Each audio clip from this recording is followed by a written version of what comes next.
இதுக்கு முன்னாடி இருந்த எபிசோட்ல குசுமா உகாதிக்காக வகை வகையான சமையல் எல்லாம் செஞ்சு வீடை ரொம்ப அலங்கரிச்சு அழகா வச்சிருந்தா. இது மிஸ் இந்தியா ஆக போற காவ்யாக்கு, அப்புறமா வன்னி கீர்த்திக்கு, ராகேஷ்க்கு கொஞ்சம் கூட பிடிக்கல. எப்படியாவது குசுமாக்கு கெட்ட பேர் வாங்கி தரணுன்றதுல தீர்மானமா இருந்தாங்க. இதுக்காக பெரிய திட்டம் எல்லாம் திட்டிட்டு இருந்தாங்க, குசுமாவை கீழே கொண்டு வரணும்னுட்டு. ராகேஷ், கீர்த்தி, காவ்யாவோட பிளான் ஒர்க் அவுட் ஆகுதா இல்ல குசுமா ஜெயிக்க போறாளான்னு இந்த எபிசோட்ல பார்க்கலாம். அடுத்த நாள் காலையில கீர்த்தி காவ்யாவை எழுப்பி இப்படி சொல்லிட்டு இருந்தா, காவ்யா சீக்கிரமா எந்திரி. கீர்த்தி எப்படி பதட்டமா சொல்லவும் பதறி போய் எந்திரிச்ச காவ்யா, ஐயோ என்ன நீ அர்த்த ராத்திரியெல்லாம் இப்படி எழுப்புறீங்க? நான் நல்ல கனவு கண்டுகிட்டு இருந்தேன். கனவா? அப்படி என்ன நல்ல கனவு கண்ட? அது என்ன கனவுனா, நான் மிஸ் இந்தியா ஆகி கப்பு ஜெயிக்கிறேன். அப்புறம் நிறைய கம்பெனிஸ் என்ன பிராண்ட் அம்பாசிடரை ஆக்குறாங்க. அப்புறம் நிறைய ஃபிலிம் டைரக்டர்ஸ் என்கிட்ட வந்து கதை சொல்லிட்டு இருந்தாங்க. அந்த கதையெல்லாம் கேட்கும்போது நீங்கள் வந்துட்டீங்க. இன்னும் கொஞ்சம் நேரம் தூங்கியிருந்தேன்னா அவங்க கதை எல்லாத்துக்கும் நான் கால் ஷீட் கொடுத்துருப்பேன். போங்க நீ, தேவையில்லாமல் தூங்கிட்டு இருந்தேன்னா எழுப்பிட்டீங்க. ஆமாடி மகாராணி, இப்படி தூங்கிட்டே கனவு கண்டுக்கிட்டு இருந்தீங்கன்னா ஒரு நாளும் மிஸ் இந்தியாவோ இல்லை ஹீரோயினாவோ ஆக முடியாது. அப்போ என்ன பண்ணா ஹீரோயின் ஆகுறதா?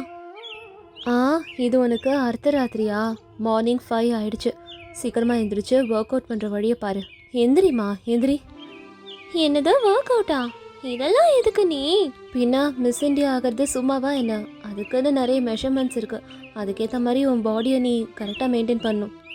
இப்படி பேசி நேரத்தை வீணடிக்க வேணாம். எந்திரிச்சு வந்து ஒர்க் அவுட் பண்ணுற வழியை பாரு. அப்போதான் மிஸ் இந்தியா ஆக முடியும். காவியாவும் கீர்த்தியும் காலங்காத்தாலே எந்திரிச்சு வந்தபோது குசுமா வீட்டு வேலைகள் எல்லாத்தையும் செஞ்சுட்டு இருந்தா. என்னடா இவங்க லேட்டாக எந்திரிக்கிறவங்க சீக்கிரமாக எந்திரிச்சிட்டாங்களேன்னு ஆச்சரியப்பட்டா குசுமா. என்ன காவியா, கீர்த்தி அக்கா காலையிலே எந்திரிச்சிட்டிங்களா இல்லை ராத்திரி முழுக்க தூங்கலையா? ஏதாவது வேணுமா? டீ காஃபி ஏதாவது போட்டு தரவா? இங்கே பாரு, உன்னோட உதவி எதுவும் எங்களுக்கு தேவைப்படாது. உன் வேலை என்னவோ அதை நீ பாரு, எங்கள் வேலையை நாங்கள் பார்த்துக்குறோம் அப்படின்னு சொல்லிட்டு கீர்த்தி கேஸ் ஸ்டவ்வில் பாத்திரம் வச்சு அதில் ஹாட் வாட்டர் வச்சுட்டு இருந்தா. அப்போ உடனே அவள் கையை சுட்டுடுச்சு. அதனால கீர்த்தி கத்துனா, அப்பா என்ன இது, சுடுன்னு சுட்டுக்கிட்டோமே. காலையிலே இந்த பாத்திரத்தில் சுட்டுக்கிட்டேன். ஏன் தான் இது சூடாக இருக்கும்? ஐயோ அக்கா, ஏங்க்கா நீங்கள் இப்படி அவஸ்தைப்படுறீங்க? உங்களுக்கு வேலை செய்ய நான் தான் இருக்கேன்ல. உங்களுக்கு அடுப்பெல்லாம் பயன்படுத்தி பழக்கமே இல்லையே. என்கிட்ட சொன்னால் நான் செஞ்சு தந்திருப்பேனே அப்படின்னு சொல்லிட்டு குசுமா அவங்க 2 பேருக்காகவும் வெந்நீர் போட்டு கொடுத்தா குடிக்கிறதுக்கு. இஷ்டம் இல்லாமல் அந்த கிளாஸை வாங்கிக்கிட்டு 2 பேரும் வெளியே வந்து பேசினாங்க. ஐயோ காவ்யா, இந்த சமைக்கிற வேலையெல்லாம் எனக்கு செட் ஆகாதுன்னு நினைக்கிறேன். பேசாமல் ஒரு செஃப்பை போட்டுட்டு அந்த செஃப் கிட்ட உன்னோட டயட் பிளானை கொடுத்துட்றேன். தினமும் அந்த செஃப் என்ன சமைச்சு கொடுக்குறாங்களோ அதை நீ கரெக்டாக ஃபாலோ பண்ணும். டயட்டு, அதுக்கப்புறம் பியூட்டி, இதெல்லாம் நான் பார்த்துக்கிறேன். சரிங்க அண்ணி, நீங்கள் என்ன சொல்கிறீங்களோ அதே பண்ணுறேன். குசுமா இவங்க பேசுறத எல்லாத்தையும் கேட்டுட்டு தான் இருந்தா. ஆனா என்ன நடக்குதுன்னு அவளுக்கு கொஞ்சம் கூட புரியல. என்னாச்சுக்கா, ஏதோ செஃப் டயட்லாம் பேசிட்டு இருந்தீங்க. ஏதாவது பிஸ்னஸ் ஆரம்பிக்கிறீங்களா? ஓஹோ, உனக்கு இங்கிலீஷ் எல்லாம் வருமா என்ன? இந்த கிராமத்து பீப்புளுக்கெல்லாம் இதுதான் வேலையே. அடுத்தவங்க என்ன பேசுறாங்க, இவங்க என்ன பண்றாங்கன்னு தெரிஞ்சுக்கிறது அவங்க வேலையா? எங்க வேலையை நாங்க பாத்துக்கிறோம், வேலையை பார்த்துட்டு போயிங்கிறது அப்படின்னு காவ்யா குசுமாவை ரொம்ப புண்படுத்துற மாதிரி பேசினா. அப்ப அங்க வந்து ராகேஷ், நல்லா சொன்ன காவ்யா. இந்த மாதிரி கிராமத்து ஆளுங்களுக்கெல்லாம் அடுத்தவங்க என்ன பண்றாங்க அப்படின்னு தெரிஞ்சுக்கிறதுல ஆர்வம் ஜாஸ்தி. அதுவும் வேற இல்லாம நம்ம செய்யறதையும் கெடுத்து விட்டுட்டு போயிடுவாங்க அப்படின்னு ராகேஷ் சொன்னதோ குசுமா ரொம்ப வருத்தப்பட்டா. அந்த சமயம் ராஜேஷ் அங்க வந்தாரு. என்ன எல்லாரும் ஒன்னா இருக்கீங்க? 3 பேர் சேர்ந்து ஒன்னா இருந்தாலே யாருக்காவது ஏதாவது திட்டம் தானே திட்டுவீங்க. என்ன விஷயம்? நாங்க என்ன பண்ணா உங்களுக்கு என்ன வந்து? நாங்க 3 பேர் சேர்ந்தா யாரையாவது வருத்தப்படுற மாதிரி அழிப்போமா என்ன?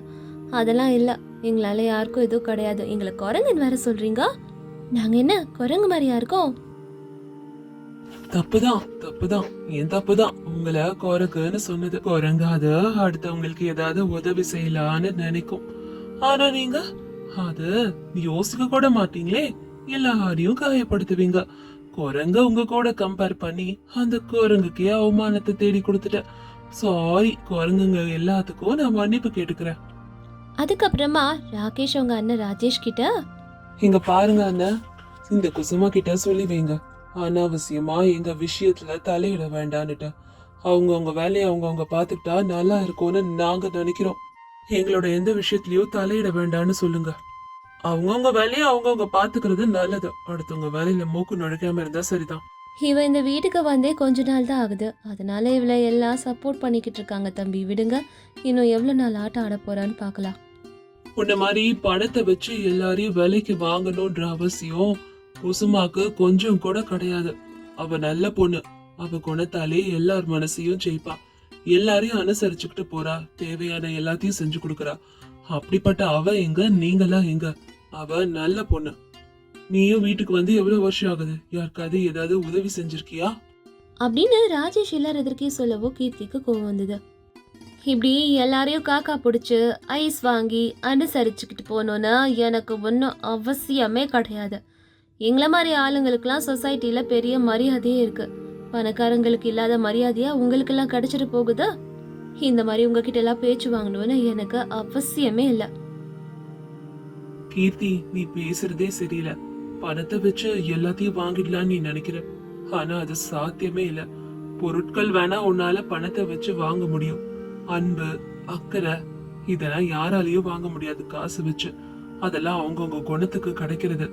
கஷ்டப்படும் போது யாரு கூட இருக்காங்கன்றதுதான் முக்கியம். ஐயோ, என்னால எதுக்குங்க நீங்க சண்டை போடுறீங்க? தப்பே என்னோடதுதான். இவங்க பேசும்போது நான் தான் நடுவுல வந்தேன். சாரி அக்கா, சாரி காவியா.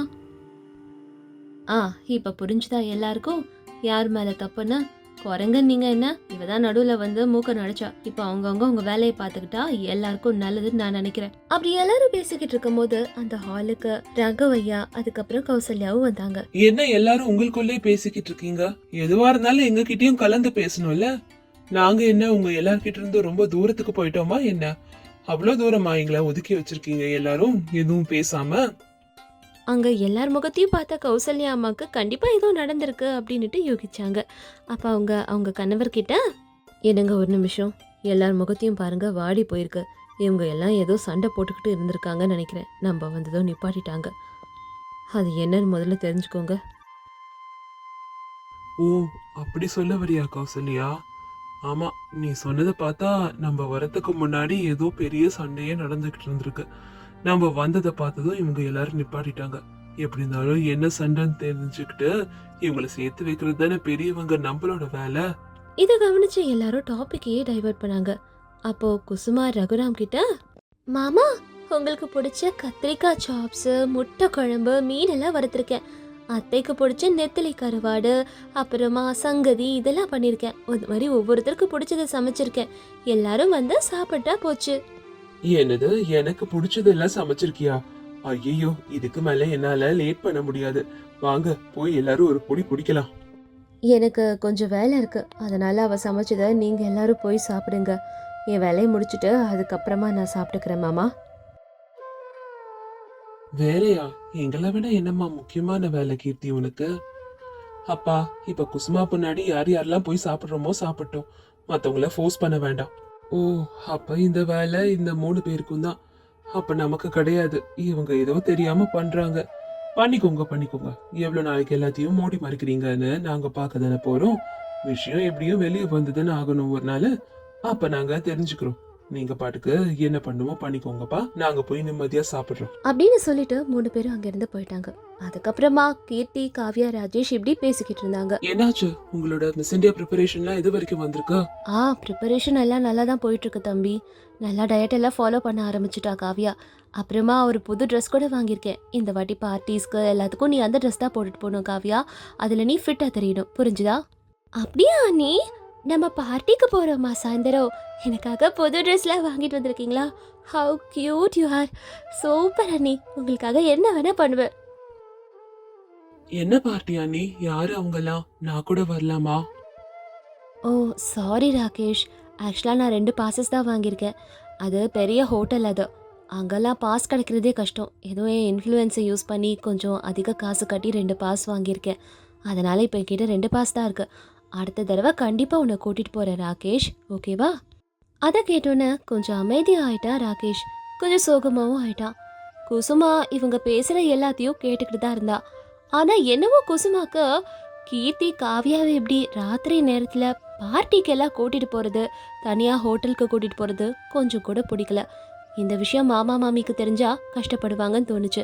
ராகேஷ் எதுக்கு இப்படி திடீர்னு மௌனமானாரு? குசுமா அடுத்தது என்ன பண்ண போறா? கீர்த்தி காவ்யாவை ஹோட்டலுக்கு கூட்டிட்டு போனாலா இல்லையா? நெக்ஸ்ட் எபிசோட்ல பார்க்கலாம்.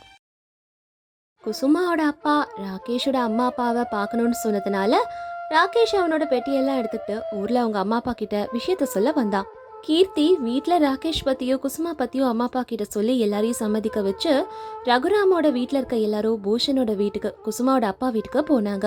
அங்க பூஷன் எல்லாரையும் அவமானப்படுத்தணும்னு பார்த்தாரு. ஆனா கீர்த்தி அவளோட தெளிவான பேச்சால எல்லாத்தையும் புரிய வச்சு எப்படியோ குசுமாக்கோ ராகேஷ்கோ கல்யாணம் நடக்கிறதுக்கு எல்லாரையும் ஒத்துக்கவும் வச்சா. இப்போ நடக்க போறது என்னன்னுட்டு இந்த எபிசோட்ல நம்ம பார்க்கலாம். மகேந்திரபுரத்துல இருக்க ரகுராம் ஐயாவோட வீட்ல காலையில எந்திரிச்சதுல இருந்தே ஒரே பரபரப்பு தான். ஊரு முழுக்க ராகேஷ்க்கு கல்யாணம் ஆக போற விஷயம் தெரிஞ்சுது. 2 நாட்கள் கழிச்சு ரகுராம்க்கு பூஷன் கிட்ட இருந்து போன் வந்தது. வணக்கம் சமந்தி, நல்லா இருக்கீங்களா? நான் நல்லா இருக்கேன் சமந்தி. நீங்க எப்படி இருக்கீங்க? என்ன காலையிலே கால் பண்ணிருக்கீங்க? என்ன விஷயம் சொல்லுங்க சமந்தி. அதுவாங்க, என் பையன் ஜாதகமும் உங்க பொண்ணோட ஜாதகமும் நல்லா ஒத்து போயிருக்குன்னுட்டு ஜோசியம் பாக்குறவரு சொன்னாரு. அத பத்தி பேசதான் நான் கால் பண்ணேன். 2 பேருக்கும் எல்லா பொருத்தமும் நல்லா இருக்கான். வர முகூர்த்தத்திலே கல்யாணம் வச்சுக்கலான்னுட்டு அவரு சொன்னாருங்க. அப்படிங்களா? அப்ப வர முகூர்த்தத்திலே கல்யாணம் வச்சுக்கலாம். ஆனா நிறைய வேலை இருக்கும் போல இருக்கே. போட்டோகிராஃபர் கிட்ட பேசணும், கேட்டரிங் ஆளு கிட்ட பேசணும். அதெல்லாம் நிறைய நம்ம பேசி முடிவெடுக்க வேண்டியது இருக்கு. சீக்கிரமா சட்டு புட்டுன்னு கல்யாணத்தையும் முடிக்கணும். எல்லா வேலைகளும் நிறைய இருக்கு. ஆமாங்க, நீங்க சொல்றதோ கரெக்ட் தான். எல்லா ஃபங்க்ஷனையும் நடத்தி முடிக்கிறதுக்கு ரொம்ப நேரம் ஆகும். அதே மாதிரி நிறைய செலவும் ஆகும். இவங்களுக்கு அவங்களுக்குன்னு காசு கொடுக்க வேண்டியது இருக்கும். ஆக மொத்த செலவு என்னவோ 20 லட்சம் ஆகும்னுட்டு நினைக்கிறேன். நான் ஒரு 10 லட்சம் செலவு பண்றேன், நீங்க ஒரு 10 லட்சம் செலவு பண்ணுங்க. என்ன சொல்றீங்க? சரிசமமா பங்கிட்டுக்கலாம். பாதி பாதி செலவை ஏத்துக்கிட்டோம்னா எல்லாம் நல்லபடியா முடியும்னு நினைக்கிறேன். நீங்க என்ன நினைக்கிறீங்க? அப்படின்னுட்டு அவர் 10 லட்சம் செலவை ஏத்துக்கணும்னு அவர் காதுல விழுந்தோன்னே ரகுராம்க்கு என்ன பண்றதுன்னே தெரியல. ஏதாவது 10 லட்சம் செலவை நம்ம ஏத்துக்கணுமா? எப்படி இதெல்லாம் பெரட்ட போறோம் அப்படின்னுட்டு ஒரே படபடப்பா இருந்தது அவருக்கு. என்ன பதில் சொல்றதுன்னே தெரியாம திருன்னு போன் அப்படியே வச்சு சைலண்டா இருந்தாரு. அதுக்கப்புறம் தடுமாறி சரிங்க, நான் மறுபடியும் பேசுறேன் அப்படின்னுட்டு சொல்லிட்டு போனை வச்சுட்டாரு ரகுராம். போனை வச்சதுக்கு அப்புறம் பேன்னு முழிச்சுக்கிட்டு இருந்தாரு. இத கவனிச்ச அவரோட மனைவி கௌசல்யா, பொண்ணு கீர்த்தி போன்ல இவர் என்ன பேசியிருப்பாருன்னு தெரிஞ்சுக்கிறதுக்கு அவர்கிட்ட வந்து, என்னங்க என்ன ஆச்சு உங்களுக்கு? ஏன் இப்படி திருன்னு முழுக்கிறீங்க? அவரு சம்பந்தி ஏதாவது சொன்னாரா என்ன? போன்ல என்னங்க ஆச்சு சொல்லுங்க. கௌசல்யா, அந்த சம்பந்தி கால் பண்ணி கல்யாணத்துக்கு 10 லட்சம் ரூபாய் செலவாகும்னுட்டு சொல்றாரு. 10 லட்சம் ரூபாய்க்கு நம்ம என்ன போவோம் சொல்லு? நிலத்தை வித்தா கூட நமக்கு அவ்வளோ காசு தேராதே கௌசல்யா. 10 லட்சம்ன்றத கேள்விப்பட்டோன்னே வீட்ல இருக்கிறவங்க எல்லாருமே அமைதியா மாறிட்டாங்க. அப்பா, 10 லட்சமா? ராகேஷோட படிப்பு செலவே இப்போ நிறைய ஆயிடுச்சேப்பா. அதுவே நம்ம கடன்ல தான் பண்ணோம். இப்ப கல்யாணத்துக்கு 10 லட்சம் கடனுக்கு நம்ம எங்கப்பா போறோம்? ஒன்னும் புரியலையேப்பா. ஏன்பா அப்படியெல்லாம் பேசுற? என்ன பண்றது சொல்லு? கல்யாணம் நடக்க போதுன்னு எல்லாருக்கும் தெரிஞ்சு போச்சு. இப்போ இந்த சமயத்தில் இது முடியாது அது முடியாதுன்னு சொன்னால் நமக்கு தாண்டா அவமானம். அந்த பொண்ணை நம்பி இந்த வீட்டுக்கு அனுப்புகிறாங்க. நம்ம பேசாமல் அந்த விதேஷன் கிட்ட போயிட்டு கொஞ்சம் கடனாக கேட்போம். நீங்கள் யாரும் தப்பாக நினச்சிக்கலன்னா நான் ஒன்று சொல்கிறேன். என் அப்பா கிட்ட வேணா நான் காசு கேட்குறேன். அவர்கிட்ட கேட்டால் கொஞ்சம் காசு கொடுப்பாரு. ஐயோ கீர்த்தி, வேண்டாமா. உங்க அப்பா உன்னோட கல்யாணத்துக்கே ரொம்ப நிறைய செலவு பண்ணிட்டாரு, அவர் சக்திக்கு மீறி. இப்ப மறுபடியும் அவர்கிட்ட போய் காசுன்னு கேட்டா அவர் என்ன நினைப்பாரு சொல்லு? அவரும் மனுஷன் தானே. ஒரு மனுஷனை போட்டு இப்படி உலுக்கி இருக்க கூடாது. நம்ம என்ன பண்றதுன்னு யோசிப்போம். இப்ப இந்த கல்யாணத்துக்கு தான் யோசிக்கிற வேண்டியதா இருக்கு அப்படின்னு எல்லாரும் பேசிக்கிட்டு இருக்கிறத கேட்ட ராகேஷ்க்கு வருத்தமா இருந்தது. சே, நம்மளால நம்ம குடும்பத்துல இருக்க எல்லாரும் வருத்தப்படுற நிலைமைக்கு கொண்டு வந்துட்டோமேன்னுட்டு வருத்தப்பட்டுட்டு இருந்தான். அப்பா, நான் குசுமா கிட்ட பேசுறேன்ப்பா. சாதாரணமா கல்யாணம் பண்ணா போதும்னுட்டு நான் அவகிட்ட பேசி புரிய வைக்கிறேன். அதுக்கு அவங்க ஒத்துக்கிட்டாங்கன்னா இந்த கல்யாணம் நடக்கட்டும். இல்லைன்னா அப்படிப்பட்ட கல்யாணமே எனக்கு தேவையில்லை. என் கல்யாணத்தை விட என் குடும்பம் தான்ப்பா எனக்கு முக்கியம். அதை அவங்க புரிஞ்சுக்கிறவங்களா இருக்கணும். அண்ணே, நீ சும்மா இருனே. குசுமாவோட அப்பா இதுதான் சாக்குன்னு இந்த கல்யாணத்தையே நிப்பாட்டு தான் ஏற்பாடு பண்ணுவாரு. அதுக்கு தான் அவர் இப்படிலாம் பிளான் போடுறாரு தெரியல. நம்ம அவருக்கு வளைஞ்சு போனோன்னா அவ்வளோதான், இந்த கல்யாணம் நின்றுடும். நீ குசுமாவை எப்படி காதலிச்சேன்னு எனக்கு தெரியாதா? நம்ம மானத்தை நம்ம தான் காப்பாற்றணும். இந்த கல்யாணம் நடக்கணும். என்ன பண்ண சொல்ற கீர்த்தி? இப்போ என் கல்யாணத்தினால நம்ம வீட்ல இருக்க எல்லாரையும் நான் கடனாளியே ஆக்கணுமா? ராகேஷ் என்ன கஷ்டப்படணும்னு நினைக்கிறியா நீ? அப்படின்னு ராகேஷ் சொன்னதோ கீர்த்தி கொஞ்ச நேரம் யோசிச்சு எல்லார்கிட்டயும், அப்பா என்கிட்ட ஒரு ஐடியா இருக்கு. என் கல்யாணத்துக்காக பேங்க்ல நீங்க 5 லட்சம் ரூபாய் டெபாசிட் போட்டு வச்சிருந்தீங்களே, அந்த பணத்தை எடுத்துக்கலாம். அப்புறம் நம்ம நிலத்தோட பத்திரம் அதை கூட வச்சு எடுத்துக்கலாம்ப்பா, ஒன்றும் பிரச்சனை இல்லை அப்படின்னு கீர்த்தி சொன்னதும் எல்லாரும் அமைதியா அவ பேசுறத பார்த்துக்கிட்டு இருந்தாங்க. ரகுராம் அவர் பொண்ணு பேசினதை நினைச்சு கண் கலங்கினாரு. மாடி கீர்த்தி, அது உன் கல்யாணத்துக்கு நாங்க சேர்த்து வச்சதுமா. எல்லாமே இப்ப ராகேஷ் கல்யாணத்துக்கு செலவு பண்ணிட்டா உனக்கு கல்யாணம் நடக்கும்போது எங்கம்மா பணத்துக்கு போவோம்? ஆமா, அப்பா சொல்றதும் கரெக்ட் தான் கீர்த்தி. எனக்காக நீ நஷ்டத்துல போறத நான் ஒரு நாளும் அனுமதிக்க மாட்டேன். அந்த காசை எடுக்க வேணாம். அண்ணன், என்ன பத்தி இப்ப கவலைப்படாதீங்க. இப்போதைக்கு முக்கியம் உங்களோட கல்யாணம் நடக்கிறது தான். நாளைக்கே உங்களுக்கு ஒரு நல்ல வேலை கிடைச்சதுன்னா அந்த காசெல்லாம் நீங்க ஈஸியா சம்பாரிச்சிட மாட்டீங்களா என்ன? நல்ல இடமா பார்த்து எனக்கு பண்ணுவீங்கன்னு எனக்கு நம்பிக்கை இருக்கு. இப்போ உங்களோட கல்யாணம் ரொம்ப முக்கியம். தன்னோட பொண்ணு கீர்த்தி பேசினதை நினைச்சு ரொம்ப பெருமைப்பட்டாங்க அவங்களோட அம்மா கௌசல்யா. அண்ணனுக்காக இவ்வளோ தியாகம் பண்ண என் பொண்ணு ரெடியா இருக்காளேன்னுட்டு ரொம்ப பெருமையா நினைச்சாங்க அவளை பத்தி. அதுக்கப்புறம் ராகேஷ்க்கும் குசுமாக்கும் பெரிய கல்யாணம் நடந்தது. நல்லா கிராண்டா. குசுமாவோட அப்பா நினைச்சு பார்க்காத அளவுக்கு ரகுராம் நல்லாவே பண்ணாரு அந்த கல்யாணத்தை. கீர்த்தி தான் முன்ன நின்று எல்லா வேலைகளையும் செஞ்சா. கல்யாணமாகி குசுமா ரகுராம் ஐயா வீட்டுக்கு மருமகளா வந்தா. 2-3 நாட்களுக்கு எல்லாரோடையும் நல்லா தான் பேசிக்கிட்டு இருந்தா குசுமா. ஆனா கொஞ்சம் கொஞ்சம் அந்த கிராமத்து வாழ்க்கை, அங்க இருக்க வசதி குறைவு, இதெல்லாம் அவளுக்கு இரிட்டேட் ஆக ஆரம்பிச்சுது. ஒரு நாள் காலையில 10 மணிக்கு எந்திரிச்சா குசுமா. நேரா கிச்சனுக்குள்ள போனா. அவ போன சமயம் கௌசல்யா, காவ்யா, கீர்த்தி எல்லாரும் எல்லா வேலையும் முடிச்சுட்டு இருந்தாங்க. அப்ப குசுமா அவங்கள பார்த்து, அப்பப்பா எவ்வளோ வெப்பமா இருக்குங்க. ஏசி இல்லாம எனக்கு இங்க இருக்கிறது கஷ்டமா இருக்கு. எப்படிதான் இருக்கீங்களோ? அம்மாடி, இது கிராமம்ல, இப்படிதான் இருக்கும். போக போக நீ பழகிப்ப. பட்டணத்துல இருக்கிற மாதிரி எல்லா வசதியும் இங்க இருக்காதுல்லம்மா. சரி, நீ போய் முகம் கழுவிட்டு வந்து சுட சுட உப்புமா செஞ்சிருக்கோம், அதை சாப்பிடு. ஐயோ, உப்புமாவா? எனக்கு அந்த உப்புமாலாம் வேணாம். அதை பார்த்தாலே தெரியுது அது நல்லா இருக்காதுன்னுட்டு. வீட்டில் ஏதாவது பிரெட் டோஸ்ட் இருக்கா அப்படின்னு குசுமா பேசிக்கிட்டு இருக்கும் போது தான் ராகேஷ் அங்க வந்தாரு. குசுமா, இது வில்லேஜ், இங்க எல்லாமே இருக்கும்னுட்டு சொல்ல முடியாது. நீ தான் அட்ஜஸ்ட் பண்ணிக்கணும் அப்படின்னு சொல்லிட்டு ராகேஷ் பாட்டுக்கு வேலைக்கு சிட்டிக்கு போயிட்டாரு. குசுமா தினமும் 11 மணிக்கு எந்திரிக்கிறது, எந்த வேலையும் செய்யாம போன்ல இருக்கிறதெல்லாம் பார்த்து அவங்க மாமியார் கௌசல்யாவுக்கு கோவம் வந்தா வந்தது.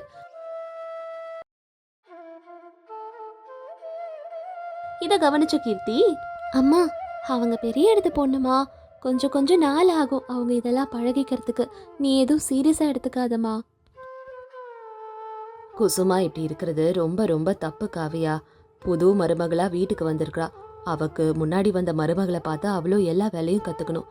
எப்படி நடந்துக்கணும்ன்றதையும் நல்லா கத்துக்கிட்டாதானே இந்த வீடு நல்லபடியா இருக்கும் சொல்லு. அப்படியே நாட்கள் போச்சு.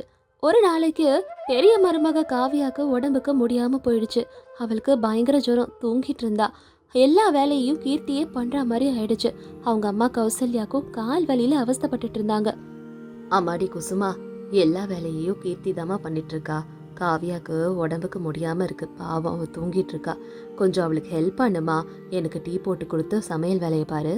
அவங்க அத்தை பேசின எதையும் காதலே வாங்கிக்கல குசுமா. ரகுராம் ஐயா அப்பதான் ரூம்குள்ள வந்து குசுமா போன்ல இருக்கத பார்த்து, அம்மாடி, பெரிய மருமக காவியாக்கு உடம்புக்கு முடியல, கீர்த்தி ஒருத்தியே எல்லா வேலையும் செய்யறாளம்மா. கொஞ்சமாவது போனை வச்சுட்டு எல்லாருக்கும் உதவி செய்யலாம்ல. எல்லாரும் சாப்பிடணும், எல்லாரும் உன்னை நம்பி இருக்கோம்லம்மா. அதை கேட்ட குசுமாக்கு கோவம் தான் வந்தது. மாமா இங்க பாருங்க, எங்க வீட்ல நான் ஒரு வேலை கூட செய்ய மாட்டேன். மகாராணி மாதிரி வளர்த்துருக்காங்க. கிளாஸ் கூட எடுத்து வைக்க மாட்டேன். இங்க வந்து என்ன கஷ்டப்பட்டு சொல்றீங்களா நீங்க? இந்த மாதிரி வேலையெல்லாம் என்ன வாங்காதீங்க, நான் பண்ணவும் மாட்டேன் அப்படின்னு சொல்லிட்டு கிடுகிடுன்னு எல்லாரையும் திட்டிட்டு ரூம்குள்ள பதட்டமா போனா குசுமா. உடனே ராகேஷ்க்கு ஃபோன் பண்ணி, ராகேஷ் எங்க இருக்கீங்க நீங்க? இங்க உங்க வீட்டுல என்ன கொடுமைப்படுத்துறாங்க. இது பண்ண அது பண்ணன்னு வேலைக்காரி மாதிரி நடத்துறாங்க. என்னால ஒரு நிமிஷம் கூட உங்க வீட்டுல இருக்க முடியாது. என்னை வந்து கூட்டிட்டு போங்க. இப்ப நீங்க வர போறீங்களா இல்லையா இங்க அப்படின்னு குசுமா பேசுறத கௌசல்யா அம்மா கேட்டுட்டாங்க. தாம் பையனை இப்படி அவ பொய் சொல்லி நம்ப வைக்கிறாளேன்னுட்டு அவங்களால தாங்கிக்கவே முடியல. உடனே கௌசல்யா அம்மா குசுமா கிட்ட போய் இப்படி சொன்னாங்க. குசுமா, ராகேஷ் எதுக்குமா இப்படி கஷ்டப்படுத்திட்டு இருக்க? அவனே பாவம் அவங்க வேலையில என்ன டென்ஷன்ல இருக்கான்னு யாருக்கும் தெரியாது. இப்ப நீ இந்த மாதிரிலாம் பேசினா அவன் என்னம்மா நினைப்பான் சொல்லு. அவனால அங்க நிம்மதியா வேலை செய்ய முடியுமா? நாங்க உன்னை எதுவுமே சொல்லலையேம்மா. என்னை பார்த்தா உங்க பையனை டென்ஷன் ஆக்குற மாதிரி தோணுதா உங்களுக்கு? ச்சே, என் அப்பா அப்பவே சொன்னாரு, அந்த ஏழைங்க வீட்டுக்கு வாக்குப்பட்டுட்டு போனா நீ தான் அவஸ்தைப்படுவேன்னுட்டு. நான் தான் இப்ப கேட்காம எல்லாம் அவஸ்தைப்பட்டுட்டு இருக்கேன். நடக்கிற எல்லாத்தையும் பார்த்த கீர்த்தி உடனே குசுமா ரூமுக்கு வந்து, அம்மா எதுக்குமா இப்ப அண்ணி கிட்ட எல்லா வேலையும் சொல்றீங்க? அதான் நான் இருக்கேன்ல, அவங்க அப்படி வளர்ந்துக்கிறாங்கன்னா விடுமா, நான் பாத்துக்கிறேம்மா எல்லா வேலையும். குசுமா நீங்க ரெஸ்ட் எடுத்துக்கோங்க, நான் பாத்துக்கிறேன் அப்படின்னுட்டு கீர்த்தி குசுமா கிட்ட சொன்னா. குசுமா அதெல்லாம் காதலே வாங்கிக்கல, ரொம்ப திமிரா அங்கிருந்து போயிட்டா. அவ போனதுக்கு அப்புறமா கீர்த்தி கௌசல்யா அம்மா கிட்ட இப்படி பேசினா. அம்மா, அன்னைக்கு வீட்டு வேலை எல்லாம் பண்ணணும்ன்றது தானாவே அவங்க முடிவெடுக்கணுமா? நம்ம சொல்லி அவங்களுக்கு வரக்கூடாது. காலம் அவங்கள கண்டிப்பா மாத்தும், நீ கவலைப்படாத. அப்படியே கொஞ்ச நாட்கள் போச்சு. சிட்டில இருந்த ராகேஷ் ஒரு நாளைக்கு வீட்டுக்கு வந்தாரு. அங்க இருக்க எல்லார்கிட்டயும் இப்படி சொன்னாரு. ஆமா அப்பா, எனக்கு சிட்டில பெரிய சாஃப்ட்வேர் கம்பெனில வேலை கிடைச்சிருக்கு. ஒரு வருஷத்துக்கு 6 லட்சம் ரூபாய் கிட்ட ஸ்டார்டிங் பேக்கேஜே கொடுத்திருக்காங்க. சீக்கிரமா நம்ம கடன் எல்லாத்தையும் நான் அடைச்சிருவேன்னு நம்பிக்கை இருக்குமா அப்படின்னு ராகேஷ் சொன்னதும் வீட்ல இருக்க எல்லாரும் சந்தோஷப்பட்டாங்க. தம்பிக்கு வேலை கிடைச்சது நினைச்சு சந்தோஷப்பட்டாரு அண்ணன். அப்போ ஆஹா, ராகேஷ் எவ்வளவு நல்ல வார்த்தை சொல்லிருக்க. ரொம்ப சந்தோஷம்டா எங்க எல்லாருக்கும். கீர்த்தி, உன்னோட தியாகமும் என்னோட தியாகமும் வீண் போல கீர்த்தி. அவனுக்கு வேலை கிடைச்சிருச்சு. அப்படி எல்லாரும் சந்தோஷப்பட்டுட்டு இருக்கும்போது குசுமா மெல்லமா ராகேஷ் கிட்ட வந்து இப்படி சொன்னா. ராகேஷ், வேலை கிடைச்சிருச்சுல, சந்தோஷம் ராகேஷ். அப்பனா நம்ம இப்பவே கிளம்பி பட்டணத்துக்கு போலாம். இங்க எனக்கு அவ்வளவா செட் ஆகல, உங்களுக்கு தான் இப்ப வேலை கிடைச்சிருச்சே, நம்ம அங்க செட்டில் ஆயிடலாம் ராகேஷ் அப்படின்னு குசுமா பேசினதும் எல்லாருக்கும் பயங்கர ஷாக்கு. என்னடா இவ இப்படி குடும்பத்தை பிரிக்கணும்னு நினைக்கிறாளே, எல்லாரும் வருத்தப்பட ஆரம்பிச்சாங்க. ராகேஷ்க்கும் இவ பேசினதை நினைச்சு வருத்தமா இருந்தது. எல்லாரும் ராகேஷை பார்த்துட்டு இருந்தாங்க. ராகேஷ் என்ன பண்றதுன்னே தெரியாம கீர்த்தியை பார்த்தான். குசுமாவால இந்த ஒத்துமையா இருக்க குடும்பம் பிரிஞ்சு போக போகுதா? குசுமாக்காக ராகேஷ் தன்னோட அண்ணன், தங்கச்சி, அம்மா அப்பாவை விட்டுட்டு சிட்டிக்கு போறாரா? இப்படி இந்த கதையில அடுத்து என்ன நடக்க போகுதுன்னுட்டு எபிசோட் 5 பார்த்து நம்ம தெரிஞ்சுக்கலாம்.